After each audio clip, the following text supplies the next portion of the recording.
Congratulations! Congratulations on your successful application. We'll have your order approved within 45 minutes. Hi guys! Good afternoon po sa lahat. Once again, this is Melvin and welcome back to my YouTube channel. May another cash loan app na naman akong natuklasan guys. At yan po ang ibabahagi ko sa inyo ngayon for today's video. At tiyak na magugustuhan po natin lahat ito.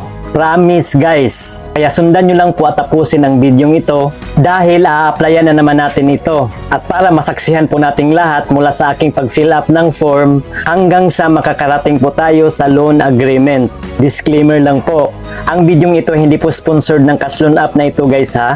At hindi rin po ako expert sa mga online lending application system. Kaya kung may mga aberya po ang mga application ninyo, ay direkta na lang po kayong makikipag-ugnay sa mga customer service ng online lending company. Di bali guys, ipapakita ko rin naman po sa inyo yung mga contact info ng company. So let's go! Bago po tayo magsisimula, sa mga di pa nakasubscribe sa aking YouTube channel at sa mga bagong pasok pa lang po, pakiclick mo na yung subscribe button na nasa baba at pakihit na yung bell para updated po kayo sa tuwing may bago akong i-upload na mga tutorial video sa aking channel. Maraming salamat po.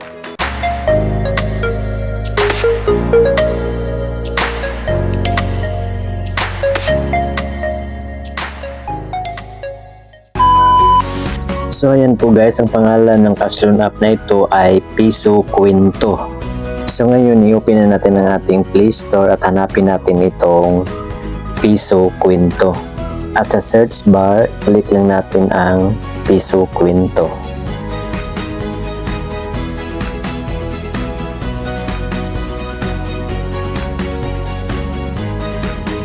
So ito po yun guys, so Piso Kwento Fast Loan. I-click lang natin ito guys. Piso Kwento Fast Loan. Ang company name po nito guys ay Super Space PH Lending Incorporated. So bago po natin i-install guys, dadaan muna tayo sa kanilang about this app. So diretso po tayo dito guys sa kanilang product introduction sa Piso Kwento. The minimum loan amount is 5,000 pesos and the maximum loan amount is 60,000 pesos. Loan period is 91 days to 120 days. Loan interest rate or maximum annual interest rate is 15%. Daily interest rate maximum of 0.04%.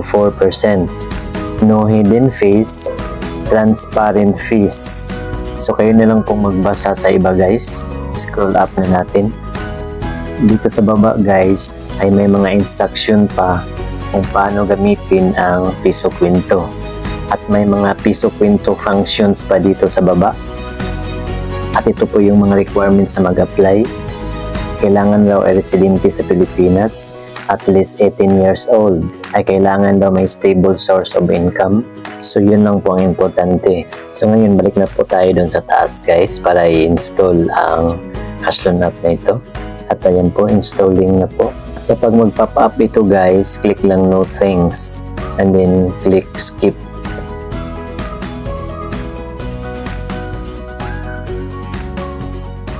At ayan po, install na po siya. Ngayon i-open na natin. Click lang natin itong agree.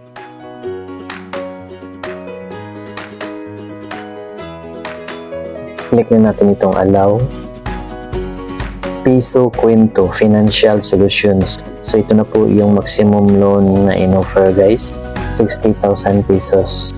So ngayon i-click na natin itong view my credit. Hello, welcome to Piso Kwento. So ilagay na natin ang ating active mobile number dito guys. And then click lang natin itong next step. And then hintayin ang 4-digit verification code na i-send ng Piso Kwento sa ating mobile number na nilagay. At dito po natin ilagay ang code. Next po ay gagawa na po tayo ng password. At ang password na gagawin ay kailangan mula 8 hanggang 16 characters. And then click natin itong next step. At ayan, bumalik po tayo dito. I-click natin ulit itong view my credit. Click natin while using the app. and then click allow.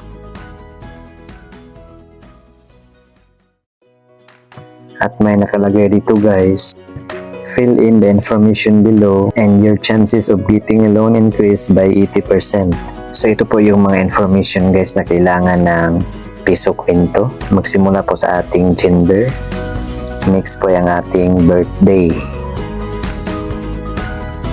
Next po yung ating marital status. Kung tayo na married ba, divorce, widowed, or other.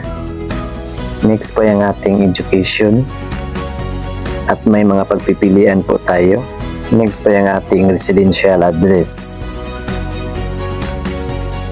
Next po ay kailangan po nating i-detalye ang ating address. Next po yung ating Facebook account. Actually guys, optional lang po ito. Pwede natin lagyan, pwedeng hindi. Sa akin po nilagyan ko lang. Next po yung ating alternative mobile number. Kung meron pa po tayong isang mobile number, pwede natin ilagay dito. Pagkatapos niyan, i-click natin itong next step. So nasa page 2 na po tayo guys. Dito na po tayo sa emergency contact or ang ating character reference.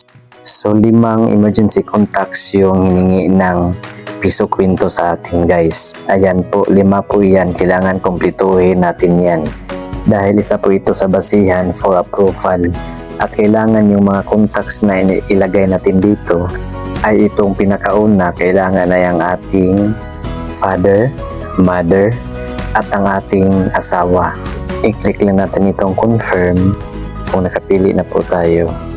At dito sa pangalawa, kailangan nang ilagay natin ay ang ating father, mother, ating asawa, ang ating mga anak kung meron, ang ating mga kapatid, kaibigan o kasama sa ating trabaho. At dito sa pangatlo ay ganun pa rin guys, ating mother, father, spouse, children at iba pa. Hanggang sa pang-4 at pang-5 po yan guys, ganun pa rin. At kailangan pong nakasave na po sa ating phone contacts yung mga pangalan nila at mga cellphone number. Para ito na lang ang pipindutin natin para makuha yung mga contact number nila at pangalan. Katulad po nito guys. So ganun lang po yan. At pagkatapos mapilapan lahat, i-click natin itong next step. So ngayon guys, dito na po tayo sa ating identification. Dito na po tayo magsi-selfie. Kailangan wala po tayong suot na mask, walang suot na sombrero, at kailangan hindi po tayo naka-dim light. So ngayon, i-click lang natin itong start detection. Click lang natin while using the app. I-click lang natin ito guys kapag okay na.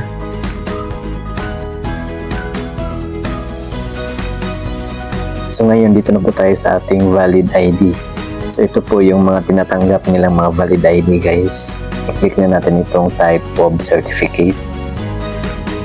UMID, passport, TIN ID, driver's license, SSS ID, postal ID, voters ID, ARC ID, GSIS ID, and OWA ID. So isa sa mga ito guys ang tinatanggap nila.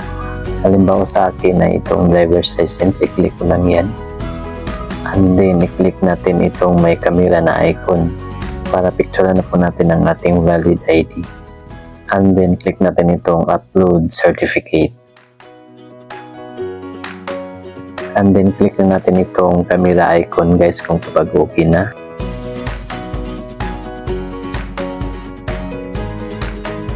And then ilagay po natin dito ang ating ID number.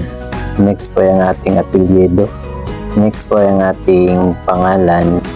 And then ang ating middle name na nakasulat dyan po sa ating valid ID na sinubmit. Katapos niyan, i-click natin itong next step.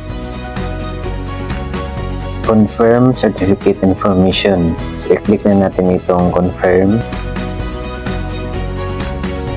So, dito na po tayo sa last page guys. May napansin po ako guys. Habang patapos ang ating pag-fill up ng form, ay lumalaki din ang loan offer dito guys. So, parang pinapa-excite po tayo lalo.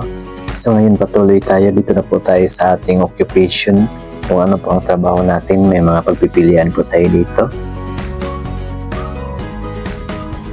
Ang other na lang po ang nilagay ko dahil wala po dyan sa pagpipilian yung trabaho ko. Next po ay ang ating monthly income. Sa ulitin, ito po yung pinaka-importante kapag mag-apply po tayo ng mga cash loan app. Next po ay ang ating pay period. Kung kailan ang ating sahudan. So, ang pinili ko ay once 2 weeks. Dahil 15:30 po yung sahod ko. Next po ay ang ating active email address. Next po ang pangalan ng ating pinagtatrabahuan. And then, contact number ng ating pinagtatrabahuan. Next po ay ang address ng ating pinagtatrabahuan. Next po ay i-detalye po natin ang address ng ating pinagtatrabahuan. Pagkatapos niyan, i-click natin itong next step. So, dito na po tayo sa ating withdrawal option, guys. Kung saan po natin ita-transfer yung niloan natin ditong pera. So, mamimili na po tayo ng withdrawal channel. Emluelier, GCash, Coins, Paymaya, RD Pawn Shop, at GrabPay. So, yan lang po yung mga withdrawal channel na pwede nating pag-transfera ng ating niloan dito. Halimbawa sa akin itong Paymaya. At ayan po, at dito sa baba, so ilagay natin ang ating Paymaya number. At pwede pa po tayong mag-add ng withdrawal method dito, guys. For in case lang na nag-i-exceed na yung Paymaya account natin, para may second option po yung Piso Kwento kung saan nila ita-transfer yung ating niloan. So katulad sa akin, dinagdagan ko po ng coins. So click lang itong confirm, and then dito sa baba ilagay natin yung coins account number natin. Pagkatapos nyan, i-click natin itong submit. So ito na po, guys. Ito na po yung sinasabi kong nagustuhan ko sa cash loan app na ito. Ito na po ang kanilang loan agreement, guys. At ito na po yung in-approve sa akin, 16,000 pesos. At ang loan term niya, guys, is 91 days. At ito lang yung mababayaran kong interest, guys, sa 3 months, 580 pesos. Ang actual amount na marireceive ko, guys, ay buong-buo na 16,000 pesos. Tapos, ang repayment amount ay 16,580 pesos lang. At ang due date na nakalagay, guys, is 2024 sa buwan ng May, pizza 24. Eksaktong 3 months, guys, dahil February pa po ngayon. February 23 po ako nag-apply. At ang annual interest niya, guys, is 14.54% lang po. At ang daily interest is 0.04%. At ayan na po, guys, withdrawal channel, yung pinili kong Paymaya. O diba, very nice talaga ang cash loan app na ito, guys. So ngayon, guys, itutuloy ko talaga ito. I-click na natin itong get a loan.